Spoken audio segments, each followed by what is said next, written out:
we are here to talk about the books that I have picked up recently. So in this video, I'm going to hit my mic many times. Hello everybody, my name is Kelsey and we're about to get very, very nerdy with a fall haul.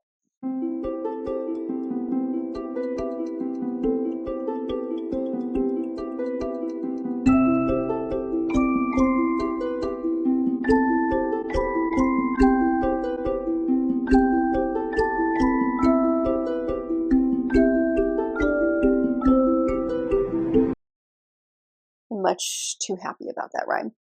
Today, we're here to talk about the books that I have picked up recently. In this video, we're going to be talking about the books that I picked up in August, September, and October. So far in October, October's not over yet, but like I don't really have any plans of book shopping.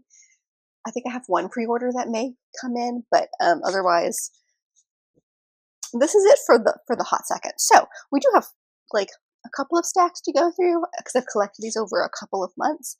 Some of them I have read, which is very good. I'm very happy because I've been doing better about picking up books that I am reading immediately or like there's a reason I picked them up.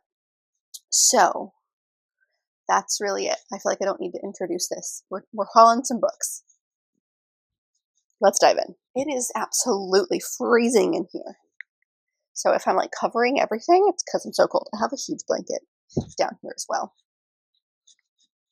It's very cold. It's starting to feel like cold weather is coming in, and I'm very excited about it. Okay, so starting off August. Like I said, some of these you will look familiar because I've read them already. And the first one is Human Rights by Juno Dawson. So I picked this one up because I read the second book in the HMRC trilogy, which is The Shadow Cabinet.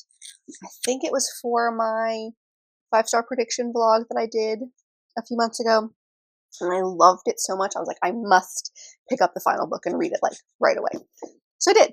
I finished this one. I think this one I read in August, maybe September. No, September was Magical Readathon. I think I read this one in August. It doesn't matter. But this is the final book in the HMRC trilogy, and I just needed it right away. Like, based on how the second book ended, I was like, must pick up immediately. So I did. This series is one that I just really enjoy. It's a good one for this time of year. So if you ever thought about the HMRC series and have heard things and it's kind of interesting to you, I would definitely pick it up now because it's very, very witchy. It's just kind of like, I don't know if it's set during the fall and winter, but like because of the witchy elements, it just feels perfect, especially for October. So in this world, the HMRC is Her Majesty's Royal Coven, which is the governing body of witches. So like there's witches who are significantly more powerful. There's warlocks, which is the male equivalent, who is not as powerful. And then of course there are the like mundanes or the humans who don't have powers. So they think the HMRC is like a tax department. They don't think anything of it. Witches know that it's their governing body.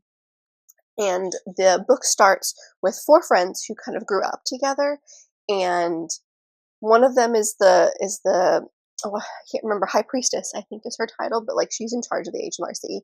One of them is a vet at their local village.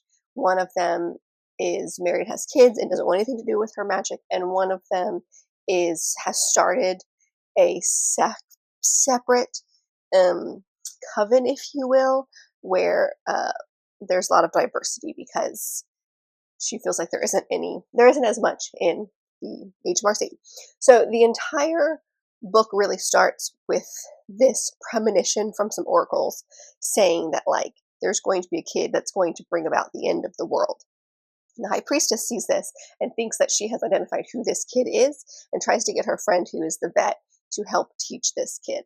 And it's way more than that. Like it just kind of like spirals out. But this first book tackles trans rights a lot. The second two, that's part of it, but they tackle more misogyny than trans rights. The first book is heavily steeped in trans rights. But I love the story. I love the inclusion that is talked about in this world. I liked the witchy elements. It definitely has just a lot of those perfect moments. I would look into trigger warnings for these because they do tackle some harder topics, but it's witchy. It's fun. I love it a lot. this is the final book, and I picked it up because I needed to finish the trilogy, which I did. All right, the next book I don't actually know a whole lot about because I picked it up for my husband for his birthday, and that is The Dark Maestro by Brendan Slocum. This is an author that he really likes. I read a book by this author earlier this year, I want to say, The Violent Conspiracy. This author has a couple of things, but he writes mysteries that surround music in some way. This one, like I said, I don't know anything about this book. Ooh, his cello made him famous. His father made him a target. Follows a cello prodigy. I know nothing more than that. But this was the newest book by this author. I really liked The Violent Conspiracy. He just does like mysteries really well, but they all involve music in some way because this author is a musician himself. So I don't know a whole lot, but I'll link them down below if you want to check out more about that book. The next one I picked up was the 5th volume of Lore Olympus, which I have read in September for the Magical Readathon. I just talked about this in my September wrap-up. I knew this was going to come up, and I just hadn't picked up the 5th volume. I only had the first 4. So I picked this one up to read it. So this series I've talked about so much. It's a graphic novel series. It follows Greek mythology, specifically like the focus of it is like Hades and Persephone, but it's not just them. Like they may be the driving force of the plot, but it's about all of them. So I love this series. Also, I will always show off the art style because I think the art style is absolutely beautiful. It's just very different. It gives this otherworldliness to it. I think it's because it's just so colorful. So I liked this one. I love this series. I talk about it all the time. It's amazing. The chemistry, the pioning, everything is fantastic.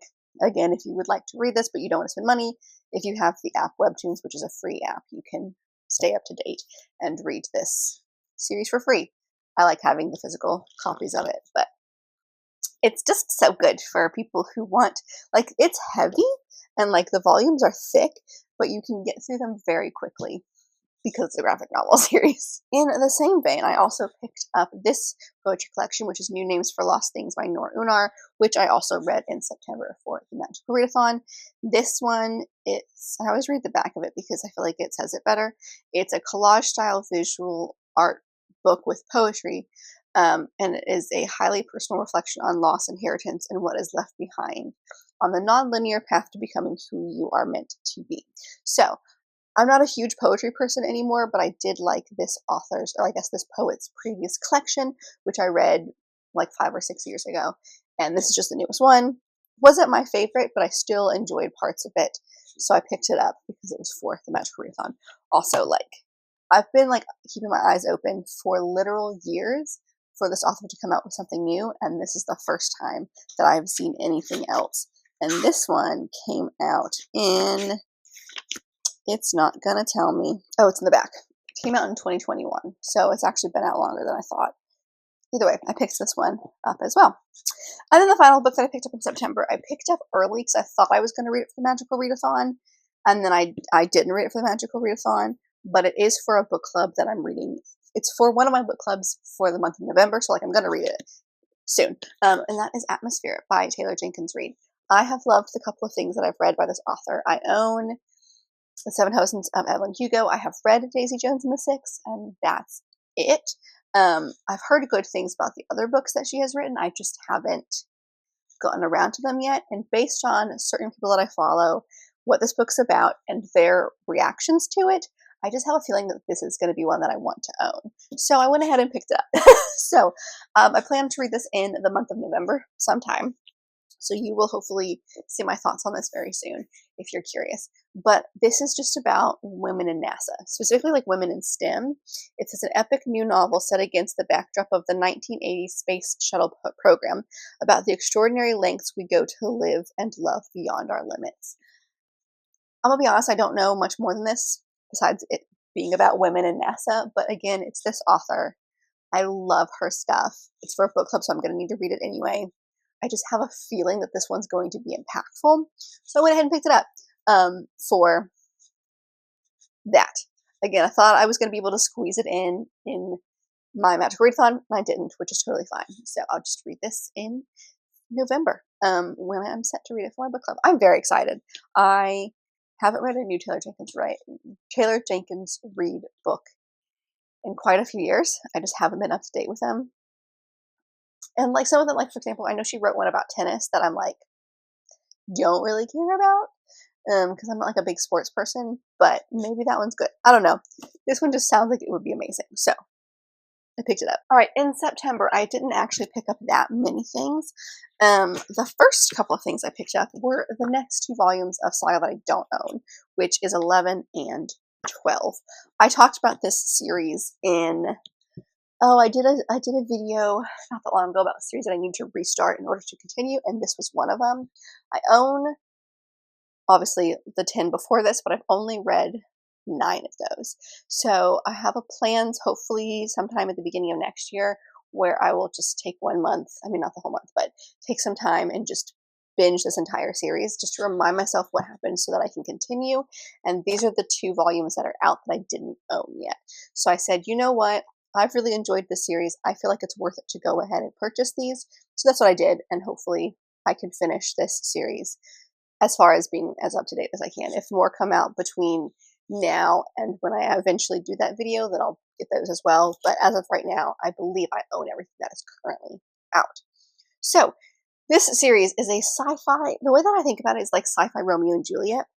We follow our main 2 characters, and one of them lives on a planet and one of them lives on the moon, or they're from the moon that surrounds the planet, and their people hate each other, but they fall in love and have a kid. And the series starts with them literally having this kid. And the entire series is told from that kid's perspective, in the sense of like, he's the one narrating the story of his parents. And so it veers in many different directions. I don't remember a lot of the details. I remember how the 9th volume ended, because it ended and then there was like a many year break between that and when the next volume came out. I knew that I was going to read them at some point, so I went ahead and bought these while I was thinking about it. And then the other 2 books that I picked up in the month of September were total impulse buys, because I think the covers are changing. At least I saw on this author's Instagram like a picture of them and was like, oh look, get your indie covers before they all change. And I went, oh sorry, all my covers must match. So I picked up the 2 books in the Married to Magic series by Elise Kova that I didn't own, which is A Duet with a Siren Duke, right? Yes. And then A Dawn with the Wolf Knight. So I've read the first 3. This is 4 and 5. They are all companion novels. They don't, like, you don't have to read them in any order. I just have, because that's how I've picked them up, and also just like I've been kind of reading them as they came out, and then I dropped the ball with these 2. I don't know if she has any more planned in the series as of right now.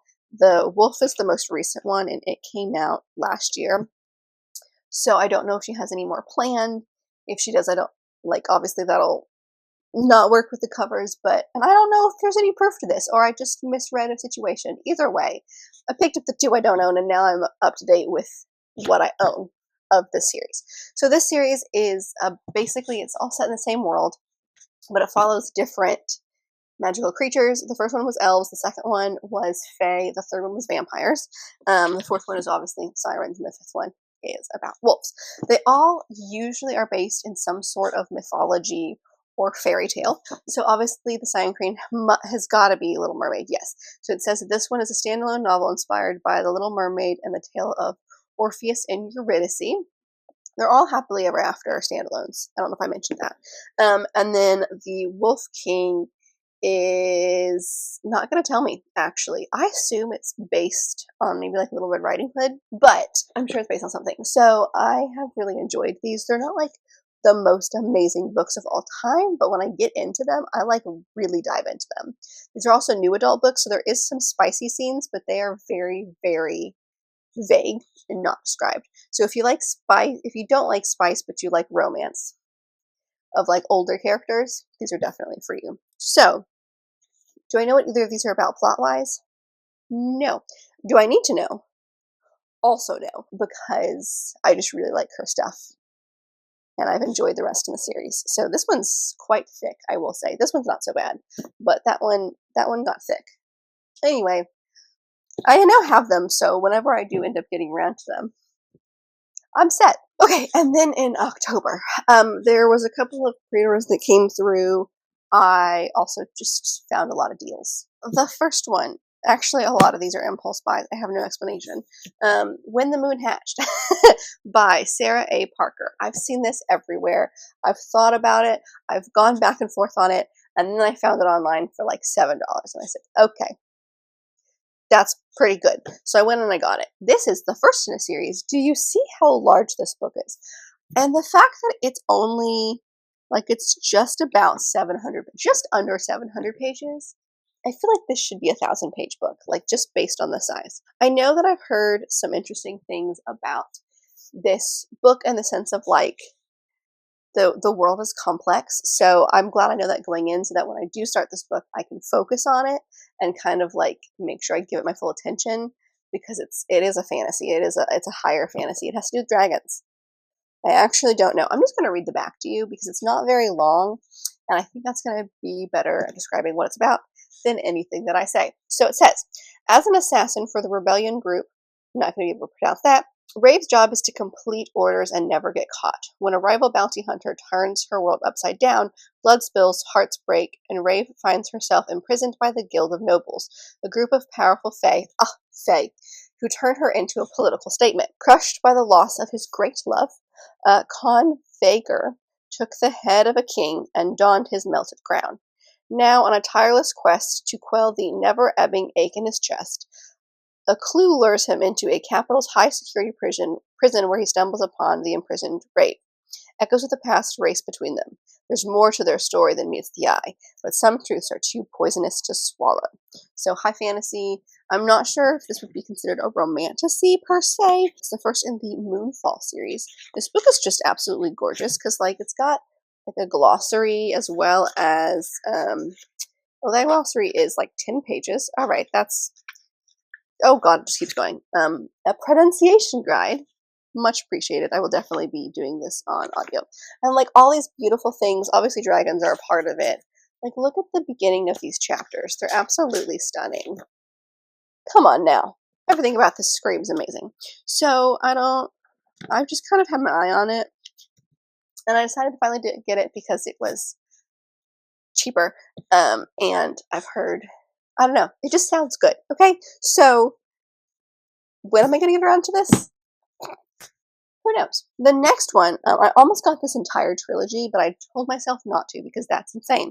So I picked up the first book, and that is Spark of the Everflame. This is the first in the Kindred Curse saga, because, like, look at how stunning this is. Now, I know that all the paperbacks have this really cool end paper design, but it just sounds really good. And I've heard people talk about this, and people I trust really liked it. So I decided to give the first one a shot. I do own the entire trilogy on Audible because I got it for some like ridiculous deal. But I went ahead and purchased the first physical book because it's stunning. It was very cheap, and I thought it would maybe inspire me to pick up this series. I know very little about it. Like, I know what it's about, but I also don't know what it's about. I think there's a competition of sorts in this one. It says, in a mortal world colonized by the gods and ruled over by the Descended, their cruel magical offspring, Dame Bellator yearns to escape her poor village. Her mother's sudden disappearance and the discovery of a dangerous secret about her past offer Dim an unexpected opportunity to enter the dark world of destined royalty and unlock the web of mysteries her mother left behind. With the dying king's handsome, enigmatic heir watching her every move and a ruthless rebel alliance recruiting her to join the growing civil war, Dim will have to navigate the unwritten rules of love, power, and politics in order to save her family and all of mortal kind. It doesn't say it here, but I do believe there's a competition of sorts in this. I've heard good things. I've seen it everywhere. It's on my TBR. The book, I forgot to show you. I just saw it. Hold on, I'm going to find it. Like, look at the chapter heads, too. Like, and it's floppy. Like, everything about this book is awesome. So I'm excited to see what it's all about. Oh, there's a map. How pretty. I'm all about that. So yeah, we're going to give it a try and see what happens, which is why it's the only reason I picked up the first one only. Just to make sure it's for me before I dive more into the rest of it. The next thing I picked up was the 6th volume of Lore Olympus because the 5th one was so much fun. I so enjoyed that. It ended a little bit on a cliffhanger, and I have questions and I need answers. So I went ahead and got the 6th one so that when I'm in the mood to randomly pick it up, I can, which I'm hoping will be sooner rather than later, just because I really enjoy it. I mean, just the art style, I just can't get over how pretty it is. Okay, so I've already talked about what the series is about, so I'm not going to do it again, but it's the next volume. I picked it up. I'm very excited. I don't even know who's on this cover. I don't care. I love it. Okay, and then I have a couple of pre-orders. The first one is Mate by Allie Hazelwood, because of course it is. I am so excited about this. I'm on a witchy kick at the moment, so I am diving more into those types of books, but when that's over, I will dive into this one very soon. I'm so excited. This is the companion sequel to Bride by Allie Hazelwood, which I've loved and talked a lot about. It was a vampire werewolf romance. This is a spin-off. I mean, you need to have read the first book for this one, but it's a spin-off between a human werewolf hybrid and a werewolf, and they're like the best friends of our main characters. So in the first book. So I just really liked the world. I liked I like Allie Hazelwood's writing. Like, everything I've read by her has been amazing. I have not had a single problem with anything she's written, and so I really like them. So this is the next one. I picked up my pre-order. It came in the mail. I'm so excited. The next one I also bought totally on a whim, and I have now forgotten what it's about, but it's absolutely stunning. Let me clarify. I pre-ordered it on a whim, which is The Princess Knight by Kate Jacobs. Kate Jacobs is actually a online content bookish creator that I have followed for a little bit of time, and I saw that she had written a book, and I said, sure. But like, look how absolutely stunning this is. It just gives me like fairy tale vibes. I'm all about it. Okay, I'm just going to read it back because I think it's going to be the best way for me to explain what this is about. Lots of book reading facts today. Okay, Clea and Domhall are an ideal match, or so everyone says. Heirs to neighboring kingdoms, they are an alliance the gods smile upon, until Domhall ruins everything by refusing to propose. Determined to salvage the situation, Clea follows him to Caislian Costa, the military academy he's attending. Sure, the castle has a brutal reputation, but how hard can dueling really be? Warrior Ronan fought and sacrificed for his place at Caislian Costa. He has no time for golden-haired princesses who waltz into arenas like they're attending a ball. Cute little otter-like pets in tow. Ronan doesn't want to be intrigued by Clea, but her hunger to prove herself is something he understands. He tells himself there's no harm training her, even if his heart does race around her, even if Domhall is his best friend. But love is a battlefield, and unfortunately for them all, a very real war is looming on the horizon, one that will put their skills and their hearts to the ultimate test. So it gives me medieval romance. I'm down. This book is stunning. I can't get over it. And then the last two books are books that I picked up when I went to go visit my friend Lauren. I've got the first two in the X-Hex series, or I guess I can't remember what the series is called, but it's the X-Hex and the Kiss Curse. So I have read the X-Hex a little bit earlier this month because it was for a book club that I'm part of, also part of like a vlog that I'm kind of doing, and I loved it so much that I said, if they have them in paperback, I'm going to get them. And they did. So I picked up both of these. There is a third one, but it is a like Yuletide Christmassy kind of story, and I couldn't find that one, but don't worry, I will. The first book follows our main two characters, Reese and Vivian, and when they were 19, they fell in love and something happened, and they broke up. And so in her drunken, angry, heartbroken state, Viv and her cousin curse him, thinking it's not a real curse. They made it up. It was a joke just to get their anger out. And then 5 or 10 years later, I think it's actually 10 years later, he ends up coming back to the town, because the town that she lives in, which is in Georgia, was created by his ancestors from like XXX a great many years ago. So he comes back to kind of like help with the celebration of stuff. And they run into each other again, and then his magic just starts going wrong. and they discover that this hex is actually real. And they've not just hexed him, but because he tried to do some stuff in the town, now the town is cursed. And so they're trying to figure out what happened there. I loved this. It was so much fun. The kissing curse, or the kiss curse, follows Reese's older brother, and then the cousin, Gwen. Think a rival band or coven of witches comes in, and so they team up to figure things out. Reese and then his older brother Wells, they have a younger brother named Bowen, and he's the one who's in the third book. So basically all three books follow the three brothers, but I just really enjoyed the writing, the chemistry, everything about the X-Hex, so much so that I said I must continue with the series. So I may or may not be actively reading the Kiss Curse. So yes, I picked these two up, and I've tabbed and highlighted this one so much. But I went in with a plan, and I came out with that plan, and only that plan, so I feel very accomplished. So that's a quick look at some of the books I picked up in the last few months. Some things I've read, some things I haven't, some pre-orders, some impulse buys. A mixture of lots of things for me when it comes to book buying. But I think that's all I have for you. So, like I mentioned, all of the books are linked down below. If there's something that I talked about that sounds interesting and you want to know a little bit more, there will be better descriptions down there. So feel free to check that out. And, of course, if you've read any of the books that I mentioned in today's video, let me know your thoughts on those. Or if there's something that you have picked up recently that you are very, very excited about, let me know that as well.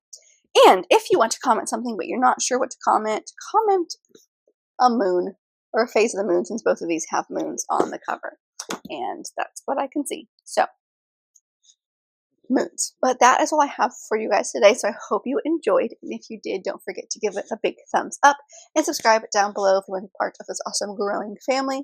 I've got all my social media down there as well as other fun bookish links. So check all that out, and I'll see you guys in the next video. Bye.